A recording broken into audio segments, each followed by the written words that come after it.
Assalamualaikum warahmatullahi wabarakatuh. Selamat datang kembali untuk kalian semua di SMP IT Darussalam tahun ajaran 2020-2021. Bagaimana kabarnya semua? Mudah-mudahan selalu sehat, selalu bahagia, dan selalu dalam lindungan Allah Subhanahu wa Ta'ala.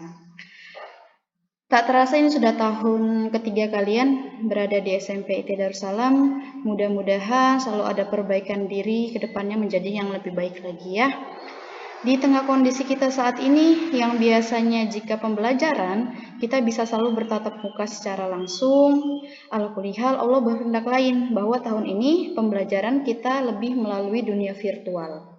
Dan semoga itu tidak menyurutkan semangat kalian untuk tetap belajar. Kita ini tidak tahu ya sampai kapan wabah ini akan berakhir. Sebagai seorang muslim hendaknya kita selalu mohon agar Allah segera mengangkat wabah ini. Ustazah ingin mengingatkan kembali di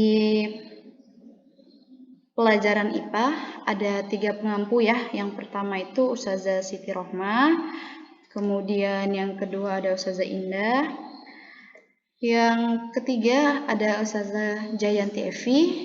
Ini biasanya dipanggil Ustazah Vivi. Kemudian di semester ganjil kelas 9 ini tahun ajaran 2020-2021 ada beberapa kompetensi dasar yang harus kalian capai. Yang pertama adalah kompetensi dasar 3.1 yaitu mendeskripsikan struktur dan fungsi sistem reproduksi pada manusia, kelainan dan penyakit pada sistem reproduksi, serta penerapan pola hidup yang menunjang kesehatan reproduksi. Nah, ini biasanya dan ini ada di bab 1 mengenai sistem reproduksi. Kemudian yang kedua adalah KD mengenai memahami reproduksi pada tumbuhan dan hewan, sifat, keturunan, serta kelangsungan makhluk hidup. Ini ada di bab 2, sistem reproduksi pada tumbuhan dan hewan. Kemudian kompetensi dasar selanjutnya adalah mendeskripsikan karakteristik rangkaian listrik, transmisi energi listrik, sumber-sumber energi listrik alternatif, berbagai upaya dalam menghemat energi listrik, serta penggunaan teknologi listrik di lingkungan sekitar kita.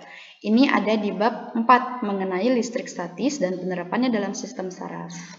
Kemudian kompetensi dasar yang terakhir adalah mengidentifikasi proses dan hasil pewarisan sifat serta penerapannya dalam pemulihan makhluk hidup. Dan ini ada di bab 3 mengenai pewarisan sifat. Nah, itu mengenai kompetensi dasar yang perlu kita pelajari selama semester 1 ini ya. Jadi silahkan dicatat bab-bab mana saja yang perlu kalian pelajari di semester 1 ini.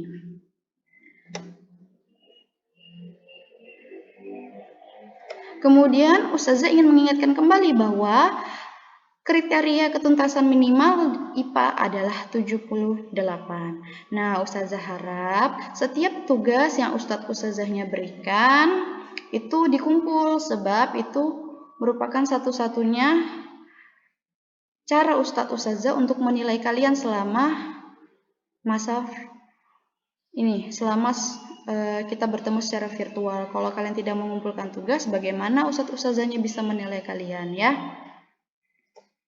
Kemudian kita bahas sedikit mengenai sistem reproduksi pada manusia. Silakan sebelum memulai pelajaran, kalian di rumah masing-masing untuk berdoa dulu, minta berkah sama Allah, semoga dimudahkan ilmunya. Berdoa dimulai.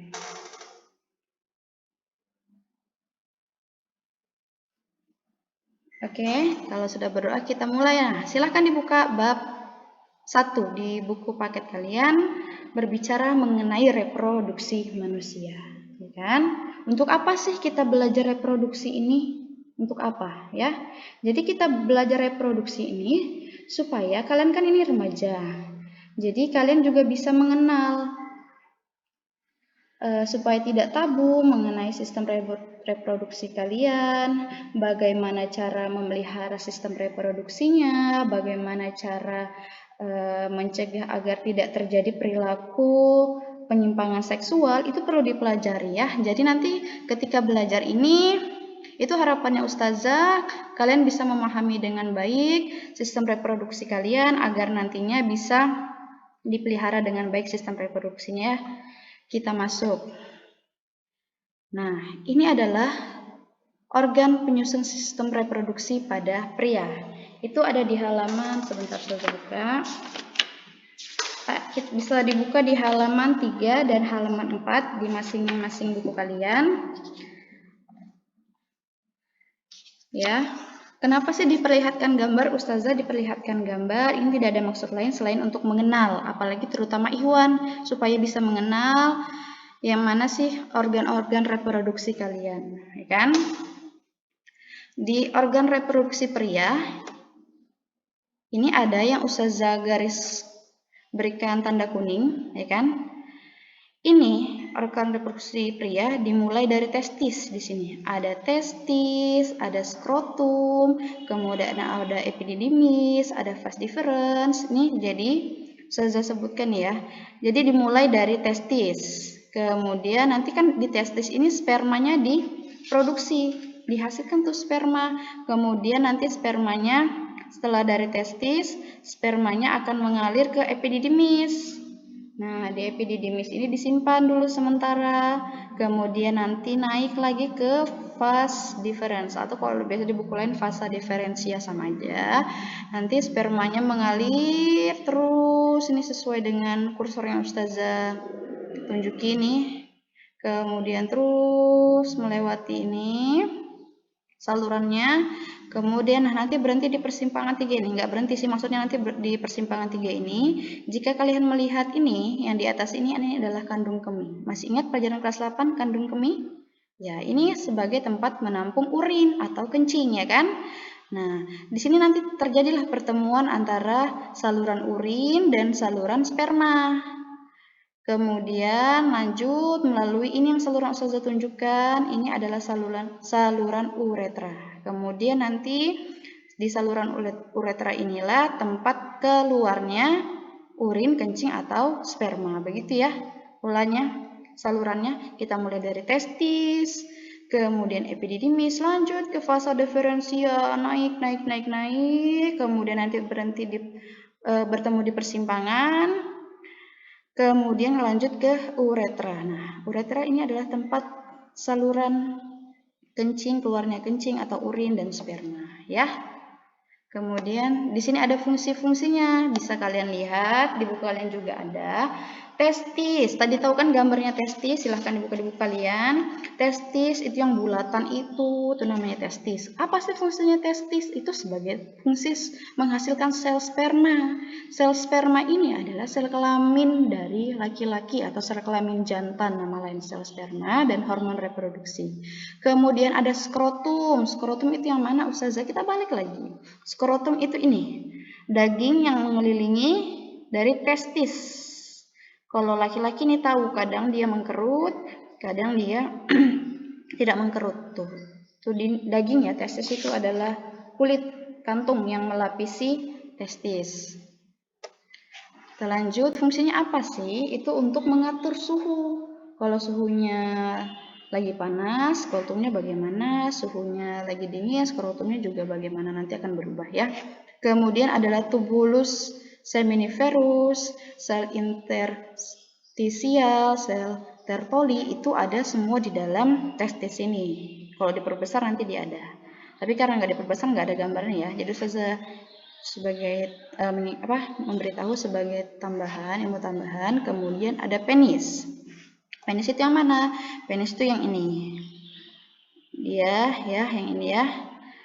Nah, apa sih fungsinya penis? Sebagai alat kopulasi atau alat untuk bersenggama. Kemudian ada vasa deferensia, yaitu menyalurkan sperma ke kantong sperma. Ada ductus epididymis yang tadi yang saya tunjukkan, yaitu tempat penyimpanan dan pematangan sperma. Ada kantong sperma, kelenjar prostat, dan kelenjar Cooper ya. Selanjutnya, nah ini adalah bentuk dari sperma.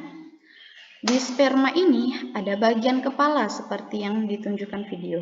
Bagian kepala ini terdapat inti sel atau kalau di kelas 7 dulu kita sebutnya dengan nukleus ya kan. Terdapat informasi genetik yang membawa sifat dari si ayah nama berupa DNA. Jadi informasi genetik pada sperma itu berupa DNA.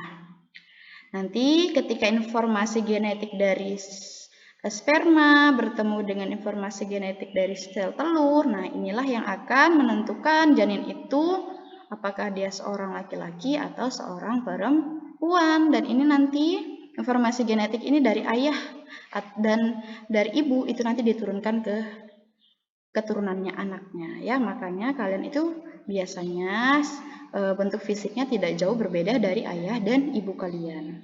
Kemudian ada bagian midpiece atau bagian tengah, bagian badannya. Ini dibungkus oleh mitokondria. Mitokondria itu apa? Kita ingat lagi pelajaran kelas 7 kemarin, yaitu untuk menghasilkan energi. Energi buat apa? Buat spermanya supaya bisa bergerak. Jadi sperma ini nanti bergerak. Kemudian ada bagian ekor, ya kan? Bagian ekor ini saya tentu aja sebagai alat geraknya. Dia mencari nanti bergerak itu ada alat geraknya. Jadi kepala sebagai informasi genetik fungsinya ya, sebagai pembawa informasi genetik. Bagian tengah atau bagian badannya sebagai sumber energinya dan ekornya ini sebagai alat gerak ya. Lanjut. Kita masuk ke organ penyusun sistem reproduksi pada manusia. Nah, silahkan dibuka halaman 4 dan halaman 5 ya. Jadi gambarnya kurang lebih seperti itu. Yang para ahwat perlu diperhatikan supaya kalian paham organ reproduksi kalian, karena kan ini nggak kelihatan ya, ini berada di dalam. Jadi supaya kalian bisa memahami seperti apa sih bagian reproduksi dari perempuan atau wanita. Nah, yang pertama di perempuan itu ada yang namanya ovari. Kalau di buku kalian ada namanya ovarium, itu sama aja. Ovarium ini yang warna pink bulat ini fungsinya buat apa? Sebagai tempat reproduksi sel telur atau namanya ovum. Jadi silahkan ditambahkan di buku kalian. Sebenarnya ada di halaman 4 itu namanya sel telur, nama lainnya adalah ovum. Ya kan? Sel kelamin perempuan. Kalau tadi pada laki-laki, sel kelaminnya namanya sel sperma. Itu kelamin pada laki-laki. Kalau sel kelamin pada perempuan namanya ovum. Ovum itu nama sel kelamin pada perempuan atau sel telur. Jadi jangan lupa, sel sperma adalah sel laki-laki dan sel ovum adalah sel perempuan. Kemudian biasanya ini ovum dan ovarium ini sering kebalik. Ovarium itu adalah tempatnya menghasilkan atau reproduksi dari sel ovum. Ya.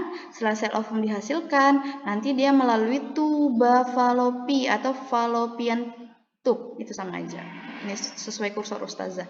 Jadi nanti sel ovarium itu bisa dihasilkan dari sel ovum itu bisa dihasilkan dari ovarium kanan dan bisa dihasilkan dari ovarium kiri.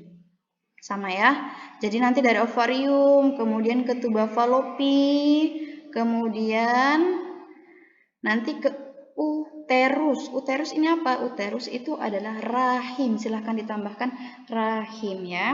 Jadi uterus ini tempatnya berkembang embrio atau sel anaknya.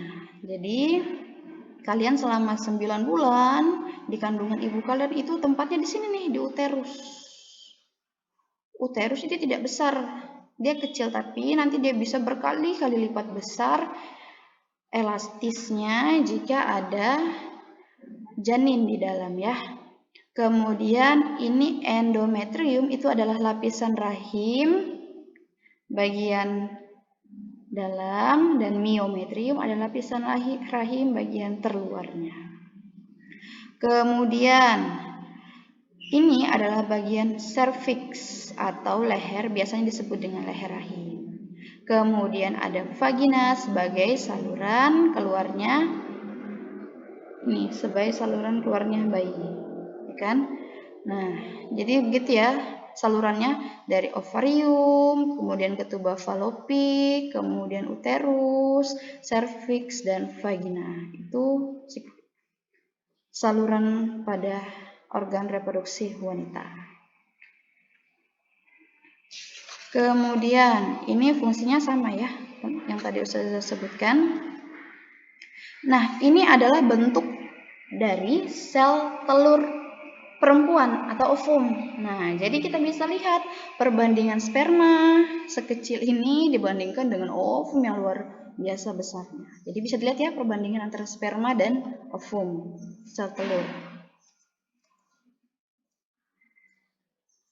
Nah, kemudian jika ada pertanyaan yang ingin kalian tanyakan, silahkan langsung dijapri saja Ustazahnya. Jadi langsung dijapri ke Ustazah Indah ya, ke nomor WA Ustazah Indah. Insya Allah setiap pertanyaan kalian akan Ustazah jawab di video berikutnya ya.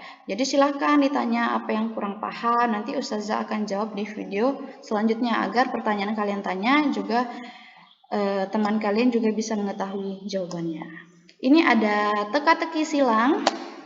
Ini tidak ada di buku kalian. Jadi silahkan dikerjakan teka-teki silangnya. Dan soalnya di slide sebelahnya, ya kan? Silahkan kerjakan teka-teki silangnya di buku tugas masing-masing. Di buku tugas masing-masing. Nanti boleh di buku tugasnya, boleh langsung jawaban boleh juga ini mau digambar ulang, boleh. Yang penting kerjakannya di buku tugas masing-masing, kemudian nanti difoto dan dikirim ke WA Ustazah Indah. Sekian materi hari ini, mudah-mudahan kalian bisa memahaminya dengan baik ya. Ustazah ingatkan jika ada yang mau ditanyakan langsung WA ke Ustazah. Terima kasih sudah